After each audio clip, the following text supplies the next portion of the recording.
lado, entonces rótenlo con la bola. ¿Tiene una hojita que por acá? Me quedan bulky.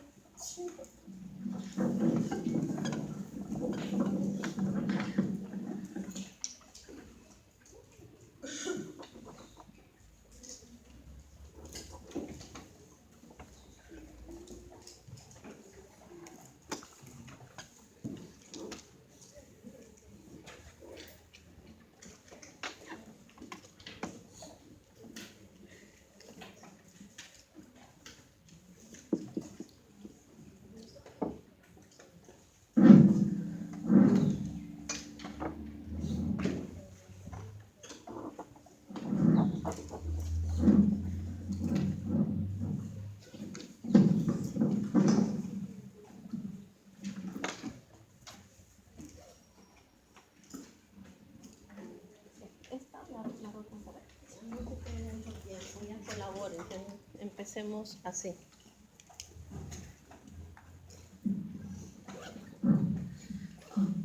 Ya. Bueno, a partir de esta clase lo que vamos a ver son todo lo que son parásitos pluricelulares, ¿ya? Entonces acabamos todo lo que son protozoarios, hemos hecho hemáticos, tisulares. Me hizo una pregunta. Sí. A mí me toca mañana práctica de parasitología. ¿El tema que me van a tomar es este o el de la semana anterior? No, de la semana pasada. Sí, de la semana pasada. O sea, hasta malaria. ¿Ya? Entonces vamos a ver ahora todo lo que son los parásitos pluricelulares, ¿ya? Vamos a empezar entonces con el grupo de los helmintos, y dentro de los helmintos vamos a ver los parásitos planos, los parásitos cilíndricos, y vamos a empezar con lo que son los tremátodos, ¿no? Entonces acá tenemos una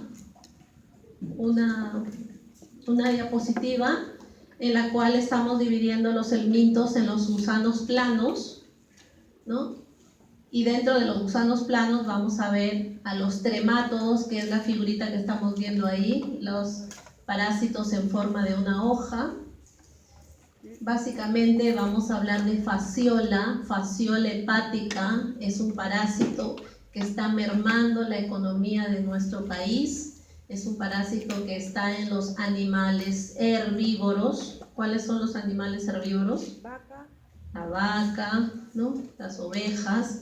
Y también están en los cuyes. ¿Cuántos de nosotros comemos cuyes? Están en los conejos, en los chanchos. Entonces es una parasitosis que puede estar en todos estos animales herbívoros, pero también puede estar en nosotros, los humanos. Nosotros vamos a ser los hospederos accidentales, ¿no? Entonces, eso es fasciola hepática, que es la clase de hoy, y la clase de la próxima semana vamos a hablar de céstodos. En céstodos, que son los gusanos en forma de cinta, ¿no? Lo que hablamos en la primera clase, los gusanos, las tenias. ¿Cuánto puede medir una tenia? 6 metros, 7 metros, ¿no? Ahí vemos, ¿no? ¿Cómo es posible que una tenia de 6, 7 metros esté en nuestro intestino delgado? ¿Cuánto mide nuestro intestino delgado? ¿No? Pero estas tenias están enrolladas, ¿no? Como unos ovillos. Todos estos parásitos son aplanados.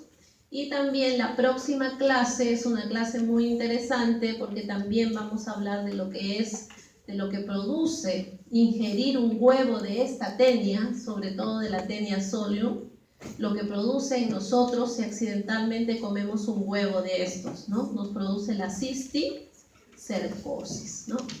El parásito que está al ladito, ese parásito bonito que está al ladito, que solamente tiene 3 divisiones, ¿no? Ese parásito mide medio centímetro. Ese está en el perro, ¿no? Eso está en el perro. Ese parásito se llama Echinococcus granulosus. Está en el intestino delgado del perro. ¿Por qué nosotros estamos interesados en estudiar una tenia, un parásito del perro? ¿Por qué nos interesa a nosotros? Porque si accidentalmente comemos un huevo de este parásito, nos va a producir el quiste hidatídico o también llamada la hidatidosis. Y alguno de ustedes que será cirujano, asumo, va a tener que operar pacientes con su tremendo globo adentro, en su hígado, cargado de un líquido. Eso es el quiste hidatídico. Y tienen que ustedes tener todo el cuidado, las medidas de prevención para que cuando estén sacando ese globo, ese quiste, no se rompa. Si se rompe va a producirse una siembra. Entonces, en vez de ayudar al paciente, la cosa va a estar mal, ¿no? Entonces, la cisticercosis, la teniasis y la hidatidosis la vamos a ver la próxima semana, y hoy vamos a ver todo lo que son tremátodos, ¿no? Y después, ya en las clases finales, vamos a ver a los nemátodos, que son los parásitos cilíndricos. Entonces empezamos con fasciolasis, ¿no? Que es un problema de salud pública en muchos países. Hay muchos casos registrados, ¿no? Y ahora se considera a esta fasciolasis como una enfermedad emergente, ¿no?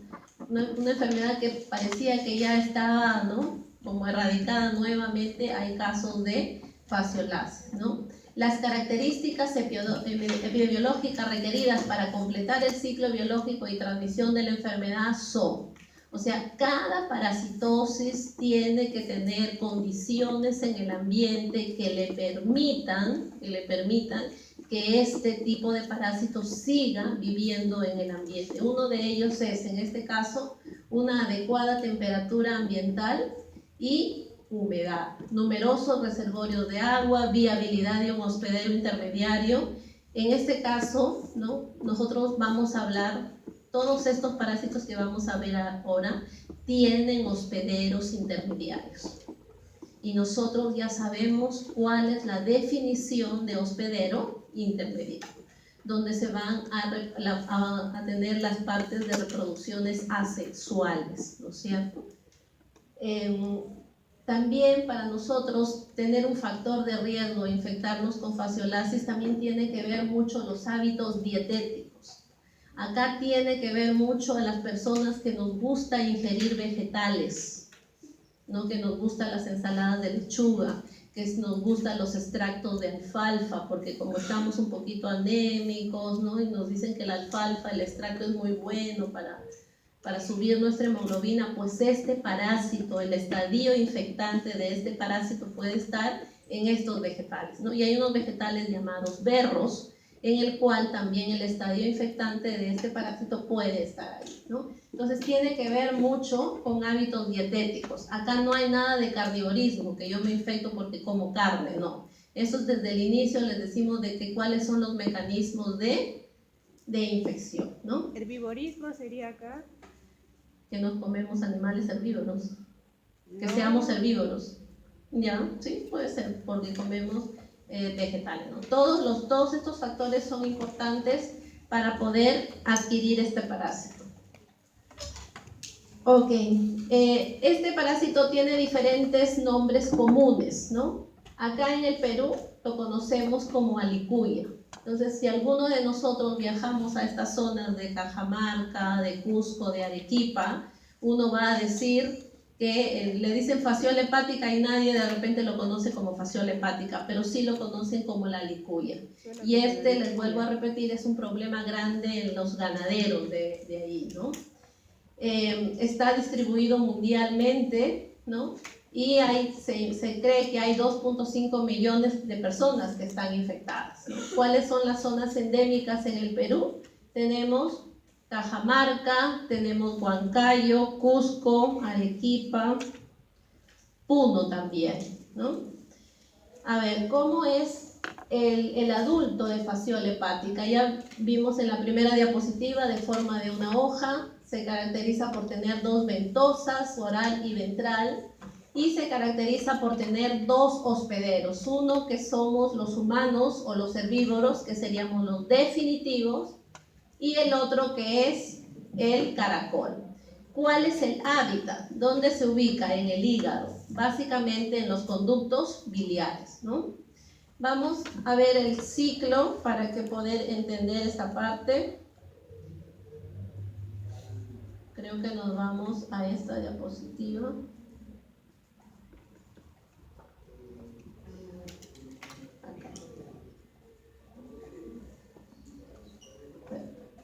Vamos a ver esta diapositiva y luego regresamos a las anteriores para entenderlo mejor. Nosotros en la práctica hemos visto los huevos de fasciola, ¿verdad? Estos son los huevos de fasciola que miden aproximadamente 150 micras. ¿De dónde salen estos huevos? Lógicamente sale del parásito adulto. ¿Cuánto mide este parásito adulto? Mide 3 centímetros de largo por 1,5 centímetros de ancho. Este parásito elimina este huevo y de este huevo sale la larva, ¿no? Acá vemos que tiene varias estructuras que algunos de ustedes en la práctica nos preguntaban, pues todas estas son células germinativas. Y estas células germinativas tienen una función. Su función es que cuando son eliminados en el ambiente no son embrionados. O sea, tiene que pasar aproximadamente 10-15 días para que embrione ese huevo y de ese huevo va a salir una larva que se llama miracidio. Esta larva miracidio que sale de este huevo tiene cilios y tiene acá un ojito. Ese ojito es una mancha ocular que tiene una función. ¿Cuál es la función de ese ojito? Es buscar a un caracol. Y dentro del caracol se van a formar estos estadios, ¿no? De esporoquiste, de redia y de cercaria hasta formar lo que se llama una metacercaria. Miedo porque es como un gusano con un ojo, ¿no? Sí. Y la metacercaria es la que va a estar en el ambiente, se va a adosar a las verduras y nosotros vamos a ingerirlo. Ok, acá tenemos el ciclo ahora, ¿no? Entonces, recapitulando, tenemos que los hospederos definitivos son los herbívoros. Acá tenemos una vaca, una ovejita. Nosotros somos accidentales. Nosotros nos infectamos cuando ingerimos una verdura que tiene la metacercaria, ¿no? Esta metacercaria va a nuestro tubo digestivo, lo atraviesa y se va hacia el hígado. En el hígado se adosa y se va a los conductos biliares. En los conductos biliares ya esta fasciola va a madurar, va a crecer, va a eliminar los huevos. De estos huevos va a salir una larva que se llama miracidio. Esta larva miracidio va a ir a un caracol y dentro de este caracol se va a formar estos estadios: esporoquiste, redia y cercaria. Cuando se forma la cercaria dentro del caracol, esa cercaria tiene una colita, ¿no? Esta cercaria, mediante la colita, sale del caracol, pierde esa colita y se adosa a las plantas. Y cuando se une a las plantas, pierde esa colita y se forma una metacercaria, ¿no? Entonces acá, ¿cuál sería la medida de prevención para que nosotros no nos infectemos con fasciola o para que nuestra vaca, toro, oveja no se infecte con fasciola? ¿Cuál sería la medida de prevención? Dense cuenta que cuando ya está infectado el ganado o el humano elimina huevos y de ahí sale una larva que necesita un caracol, ¿no es cierto? Entonces, si no hay caracol, ¿dónde se van a formar estos estadios? No se pueden formar en el ambiente. Entonces, forzosamente tiene que estar ese caracol. Y ese caracol no es cualquier caracol, sino del género Limnea, ¿ya? Entonces, una de las medidas de prevención sería que el ganado, por ejemplo, ¿no?, que está infectado, el ganado no elimine sus huevos cerca de los riachuelos donde están los caracoles, ¿ya? Porque sus compañeros anteriormente estábamos discutiendo y me decían que hay que eliminar a todos los caracoles. Es cierto, podemos eliminar a los caracoles, pero eso va en contra de la ecología. Es cierto, si no hay caracoles no hay el ciclo, ¿no? Pero habría un problema con el otro ciclo. Ok, a ver, entonces El ciclo biológico. ya tenemos acá el ciclo biológico. No, ese ciclo biológico no, me refiero a la naturaleza. Acá vamos a ver cómo es esta fasciola. La fasciola adulta es hermafrodita, O sea, el mismo organismo vamos a tener el aparato reproductor femenino y masculino, ¿no? Esta fasciola cuando está ingresando al hígado, va a estar dañando el tejido del hígado, va a estar rompiendo vasos sanguíneos porque tiene unas proteinasas. Entonces, durante todo este tiempo la persona va a estar en lo que se llama una fase aguda de la enfermedad. Entonces, como está rompiendo vasos sanguíneos, va a estar inhibiendo también que se formen más glóbulos rojos, va a haber una anemia. Entonces, el paciente, una de las características va a ser la anemia que va a tener una hepatomegalia también, el hígado va a crecer porque está en los conductos biliares, también va a tener fiebre, ¿no? Entonces, esto es característico de las personas que están infectadas. Este parásito cuando pasa 2 o 3 meses ya va a adquirir la madurez y en ese momento recién va a empezar a formar los huevos. Entonces, si ustedes tienen un paciente que está en fase aguda de la enfermedad, quiere decir que tiene la fasciola en forma juvenil, digamos, o sea, no está formando huevos, recién está ingresando, está migrando, está destruyendo células. En ese momento la persona está en una fase aguda. Entonces, ¿cómo podemos diagnosticar este parásito si la fasciola todavía no está eliminando huevos? ¿No? Entonces, ahí existen las pruebas inmunológicas, ¿no? Porque recién está ingresando, están formándose anticuerpos y antes de los 3 meses nosotros podemos solicitar una prueba inmunológica. Luego, ya esta fasciola es adulta, va a estar eliminando huevos en las heces y ahí nosotros sí podemos diagnosticar por búsqueda de huevos en muestra de heces. Entonces, en fasciolasis hablamos de una fase aguda y de una fase crónica, ¿no? Se caracteriza este parásito por tener 2 ventosas, una oral, acá, que es como la boca del parásito, y una ventral, ¿no? Acá tenemos muchas células germinales, acá está el útero, el ovario, los huevos. Cada fasciola elimina miles de huevos diariamente y el ganado vacuno no tiene una sola fasciola en el hígado. Estas fasciolas que vamos a ver en la práctica han sido sacadas del camal de hierbateros, donde voluntarios han ido y han sacado las fasciolas, pero así como podemos sacar fasciolas de una vaca, de una oveja, también podemos sacar fasciolas de un humano, ¿ya? Y estos casos sí se ven en zonas de Cajamarca. Y lo triste que es, un médico veterinario el año pasado, ¿no? En un congreso me encontré con él que trabaja en Cajamarca y me dice que ahora hay reportes de niños de 4 años con fasciola en el hígado. ¿Ya? Entonces, ¿cómo es posible que un niño de 4 años tenga una fasciola en su hígado? ¿Qué comió ese niño? ¿Alguien más quiere darle hacia sus padres? ¿Qué comió ese niño? Huevos, seguramente.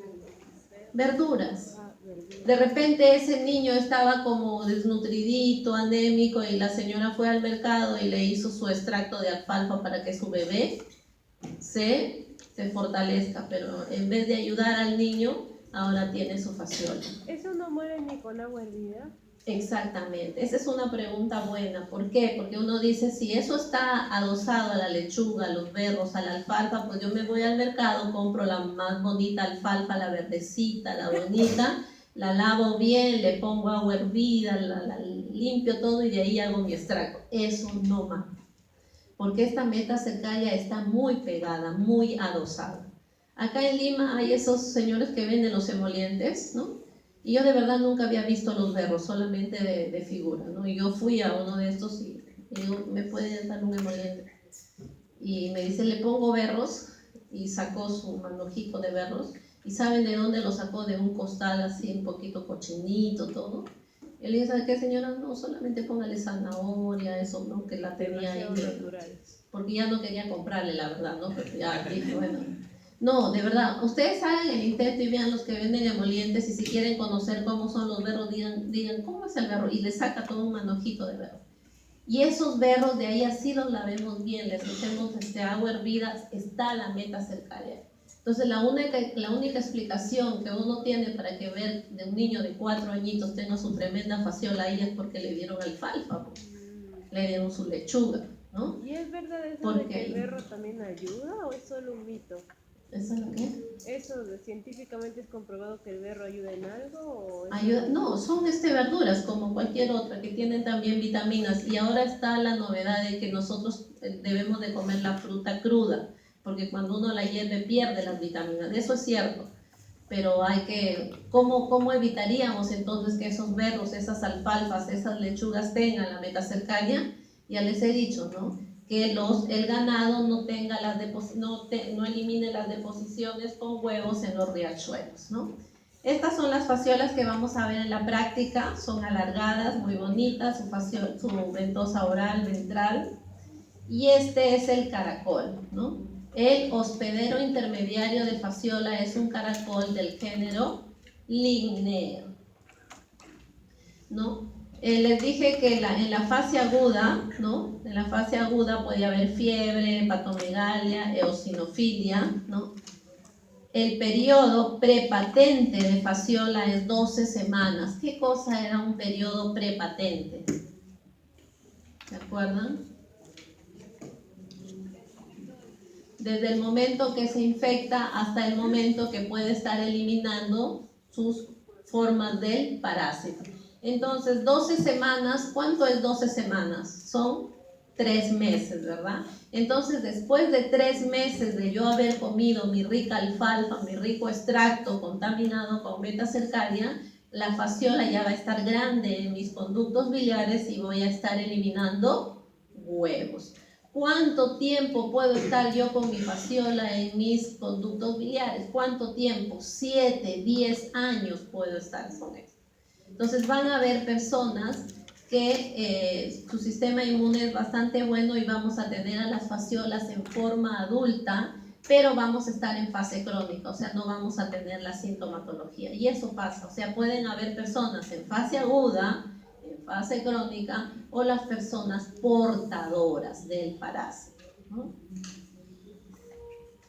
Bueno, ya les dijimos todos los estadios evolutivos, ¿no? Hablamos del ciclo biológico, ¿no? Recapitulando que el hospedero definitivo son los herbívoros, los humanos, y el intermediario es el caracol.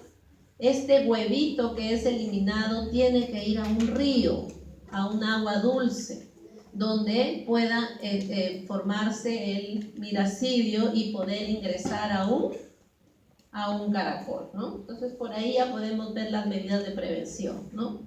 Acá en el ciclo biológico, el desenquistamiento de las metacercarias ocurre en el intestino delgado, esto es con la ayuda de la bilis, ¿no? Las formas juveniles atraviesan la pared intestinal, migran la cavidad peritoneal, penetran el parénquima hepático, ¿no? Donde tienen la fase de crecimiento más o menos de 2 meses, luego se dirigen a los conductos biliares, ese es su hábitat. Si le preguntamos cuál es el hábitat de fasciola hepática, no vayan a poner el río de agua dulce, el charco, el agua, el mar, no. El hábitat son los conductos biliares, ¿no? ¿Y cuánto tiempo podemos tener a nuestra fasciola? Bueno, alguna bibliografía dice que hasta 13 años podemos estar con la fasciola en el hígado, ¿no? Acá tenemos las características de todos los estadios, ¿no? Del huevo que sale un miracidio, del miracidio ingresa un caracol, se forma un esporoquiste, una redia, una cercaria. Las cercarias abandonan el caracol, nadan, buscan una superficie de plantas, pierden la colita y se convierten en metacercarias, ¿no? Esta es la metacercaria, como ven, es una forma redondeada, tiene una pared con quitina bastante gruesa, llena de espinitas. Esto es lo que comemos, esto es lo que está en las verduras. ¿Cuánto mide esta metacercaria? 500 micras. Para tener una idea, ¿cuánto medía una giardia? 10 micras, ¿no? ¿Cuánto mide un Cryptosporidium? 4, ya dieron examen, 4 micras. Esto mide como 100 veces su Cryptosporidium. Estamos hablando de 500 micras, ¿no? Para que tengan una idea. Esto es macroscópico, ¿no? Bueno, algunos dicen que lo pueden observar, pero esto lo vamos a ver nosotros al microscopio. Esto es lo que está muy pegado en las plantas, que los podemos lavar, escobillar, poner agua hervida y no sal, ¿no? Entonces, esto es lo que ingerimos, y lo que está dentro, si ven, hay unas estructuras oscuras. En realidad estas estructuras oscuras ya son los intestinos de la fasciola adulta. Porque lo que estamos comiendo, esta metacercaria, entre comillas, le podemos decir, es una fasciola joven. Es un bebito de fasciola, si lo podemos llamar así. Eso es lo que comemos, ¿no? Eso ingerimos, y con la ayuda de la bilis, esto se va a romper, se rompe esta cubierta, y de acá crece esta fasciola, esta metacercaria, hasta formarse una fasciola adulta. Se forman los intestinos, una ventosa oral, una ventosa ventral, ¿no? Y hasta que se forme en adulto es como aproximadamente 3 meses. Hablamos de los cuadros clínicos y dijimos que mientras está migrando y está creciendo la fasciola, estaríamos en fase aguda. Entonces, en la fase aguda podemos nosotros buscar anticuerpos. Podemos buscar anticuerpos por técnicas de Lisa, de Western blot. Y en una fase crónica, ¿qué cosa es una fase crónica? Cuando la fasciola ya está grande y está eliminando huevos.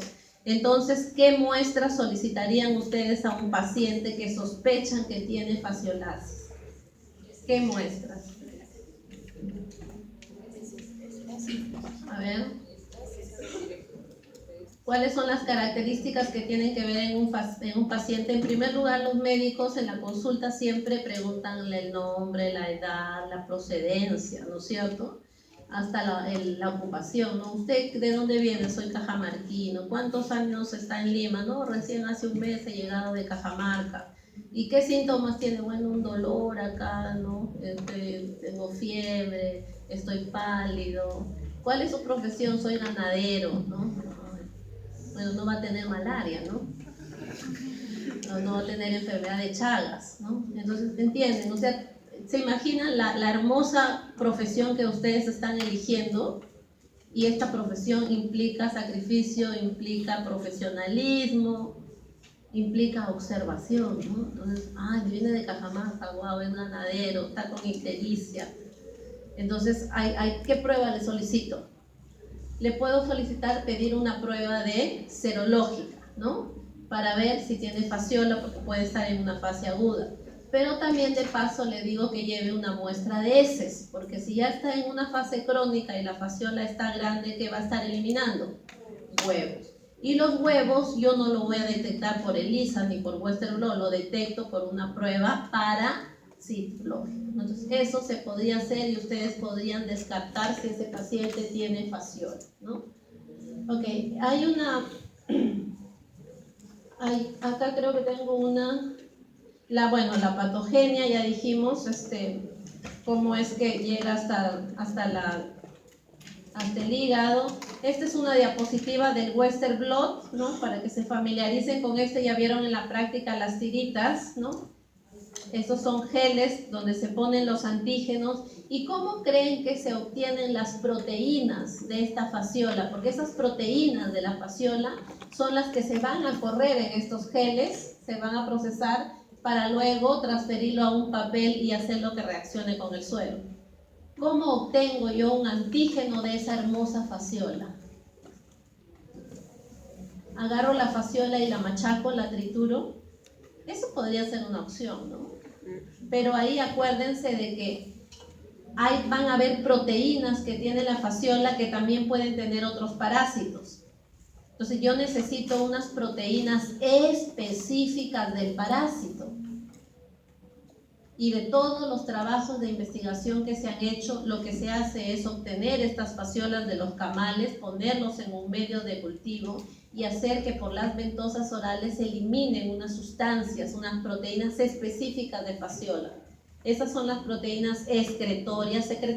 Esas son las que se colocan ahí, se unen a un papel de nitrocelulosa y ahí pongo yo el suero de mi paciente. Si el suero de mi paciente tiene anticuerpos, va a reaccionar con ese antígeno y se van a formar esas banditas de ahí, ¿no? Entonces, probablemente ustedes nunca hagan un Western blot, pero es importante que sepan el fundamento para poder entender lo que van a pedir a su paciente, ¿no? ¿Cuáles son las zonas ganaderas, ¿no? Ya dijimos en el norte, en el centro, en el sur, ¿no? Y acá tenemos una diapositiva que nos va a ayudar a entender mejor de qué manera nosotros podemos adquirir la fasciola y de qué manera podemos evitar que esta parasitosis se difunda. A ver, ¿tenemos las hojitas de la asistencia ya? ¿Hay hojitas allá? Acá hay una. La otra hojita. A ver, por favor. Ya, a ver, Sánchez Porregaray. ¿Quién es Sánchez Porregaray? Muy bien. Ya, un ratito. Cuya Malásquez. Cuya, muy bien. Cervantes Yara.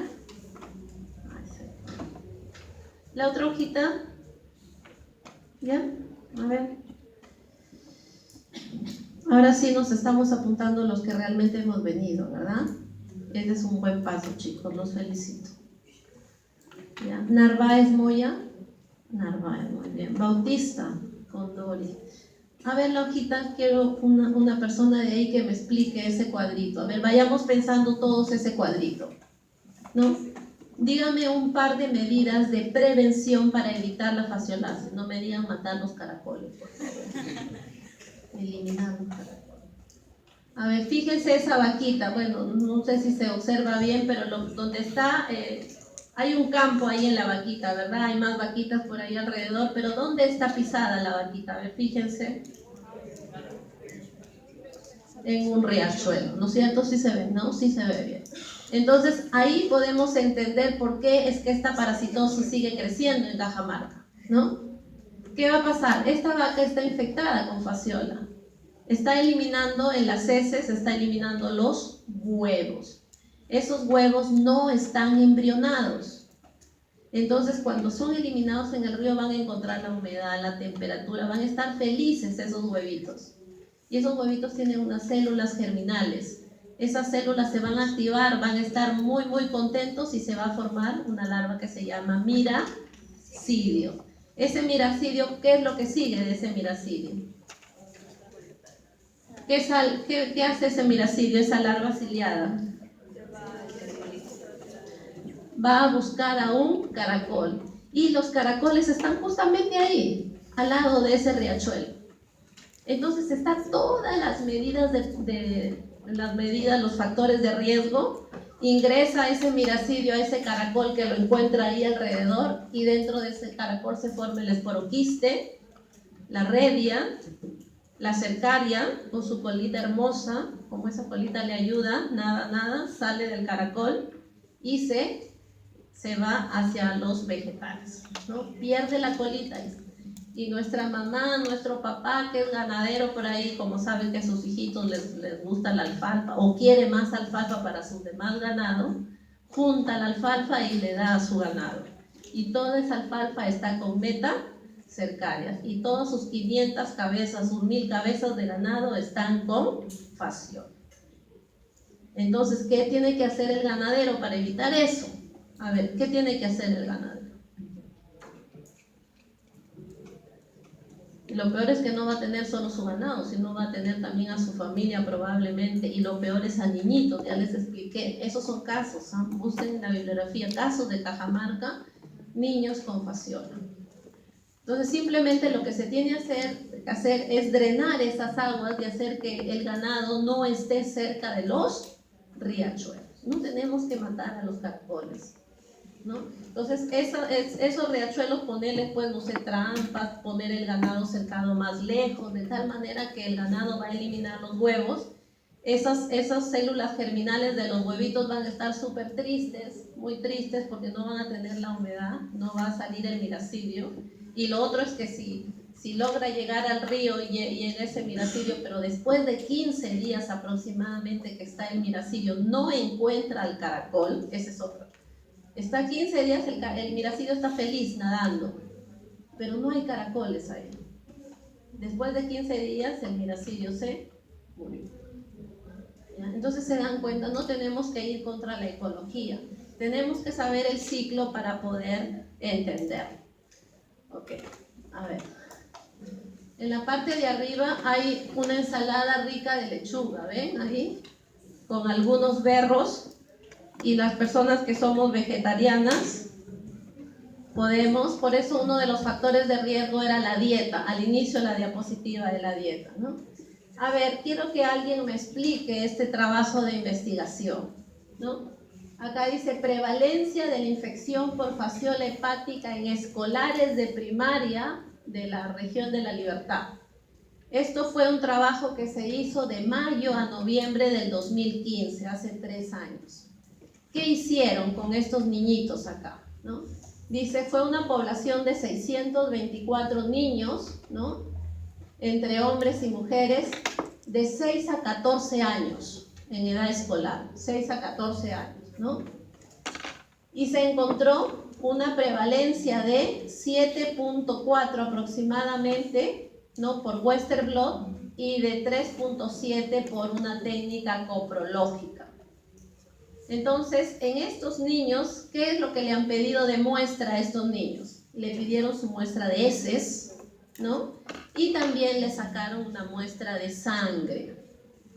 La sangre es para obtener el suero y hacer el Western blot, que es una prueba serológica, y las heces es para hacer un método de concentración que se llama ahí Telemann, es una prueba que se usa para fasciola. ¿En qué consiste?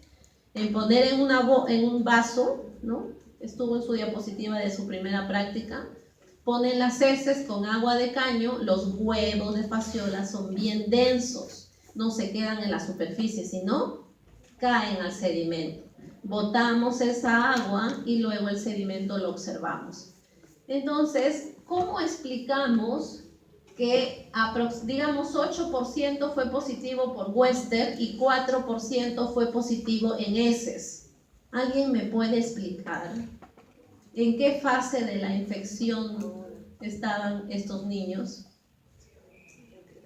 Porque el 50%, ¿no? El 4% está eliminándolo en las heces, los huevos, ¿no? Eso está, dice ahí.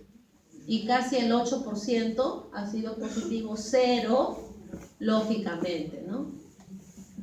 Todavía estaría... ¿En qué fase estaban esos niños? En fase aguda, exactamente.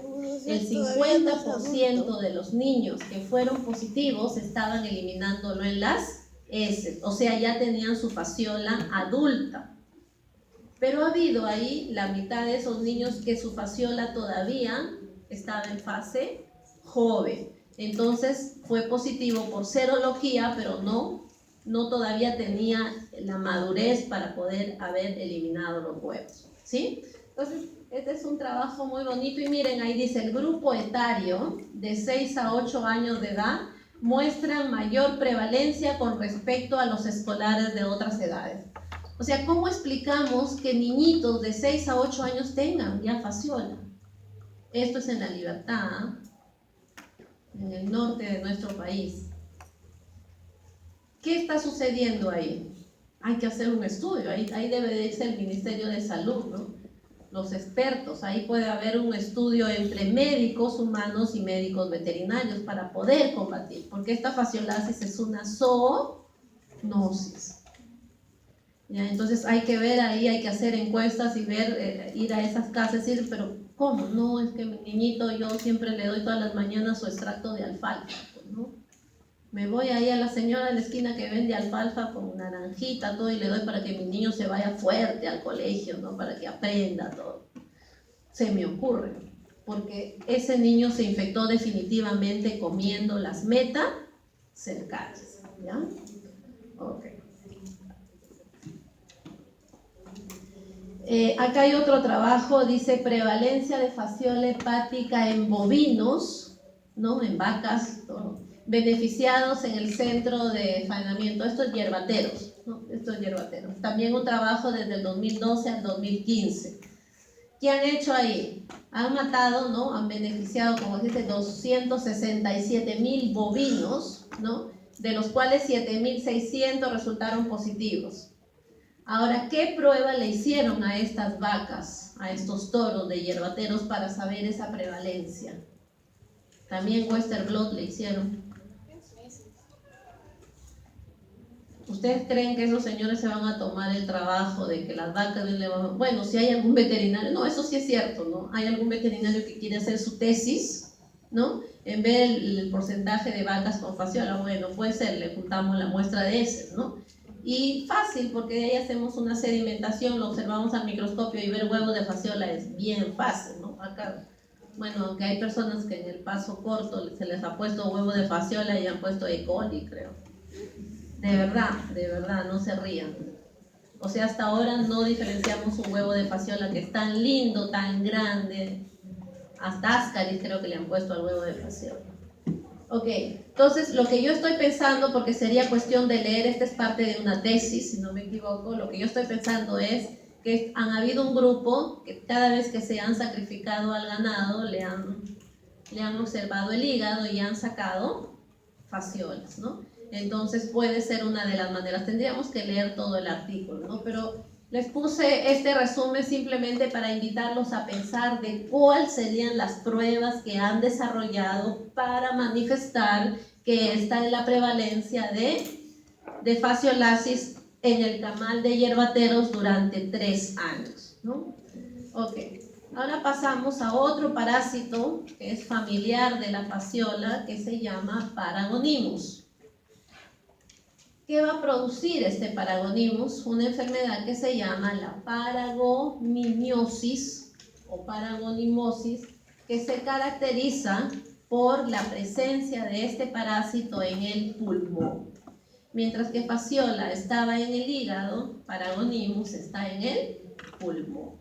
Ustedes como futuros médicos, ¿qué puede pasar si nosotros tenemos un parásito en nuestro pulmón? ¿Qué nos puede ocasionar? Este parásito usualmente produce que el paciente pueda eliminar también esputo con sangre, ¿no? Entonces se puede confundir, y hay casos, y les he traído una referencia también, en el cual médicos que han recibido a pacientes que están escupiendo sangre, le han empezado a dar un tratamiento para Mycobacterium tuberculosis. Y no tiene Mycobacterium, lo que tiene es un parásito que es Paragonimus, ¿no? Ok, este parásito no tiene un solo hospedero intermediario, sino tiene 2 hospederos intermediarios, ¿ya? ¿Cuáles son? Es un caracol, igual que fasciola, pero de otro género, no es el mismo Lignea, es de otro género. Y después tiene otro hospedero que es un cangrejo. Entonces, un caracol y un cangrejo, ¿no? Y sus hospederos definitivos podemos ser nosotros los humanos accidentalmente, y también pueden haber otros mamíferos. Les adelanto que uno de ellos pueden ser los gatos. Los gatos también se utilizan en trabajos de experimentación en los laboratorios para poder a los pobres gatos infectarlos con la metacercaria, que también es la forma infectante, y el pobre gato después de unos 2 meses tiene su tremendo Paragonimus en su pulmón. Esto es con fines de trabajos de investigación, ¿no? Sabemos de que cuando uno hace investigación, pues lamentablemente no hay voluntarios humanos, entonces siempre se usan a los animalitos. Si no son los ratoncitos, son los conejos; si no son los conejos, son las gallinas, también se utilizan. Y también se pueden utilizar los gatos, ¿no?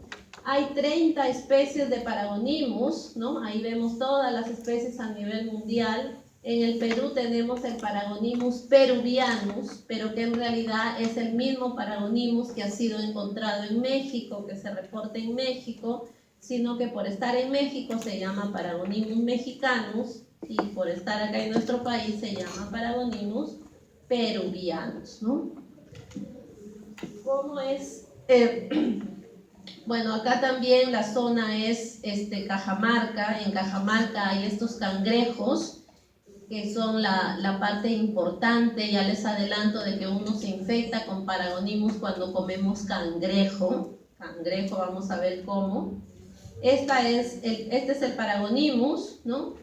El tamaño del Paragonimus llega hasta más o menos de largo, es 1,5 centímetros. En fasciola, recuerdan, es 3 centímetros, es el doble de tamaño.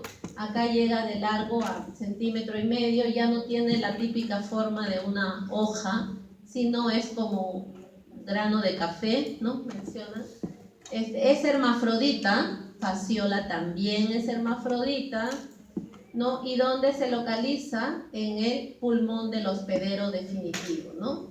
En cavidades que se comunican con los bronquios, ¿no? En el pulmón, en cavidades que se pueden comunicar con los bronquios. ¿Por qué? Porque los huevos pueden alcanzar las vías respiratorias, ¿no?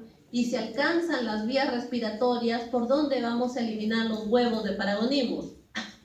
En el esputo. ¿Y por dónde podemos eliminar los huevos de Paragonimus? También por las heces, ¿ya? Entonces, en Paragonimus los huevos también pueden ir por las vías respiratorias, básicamente por el esputo.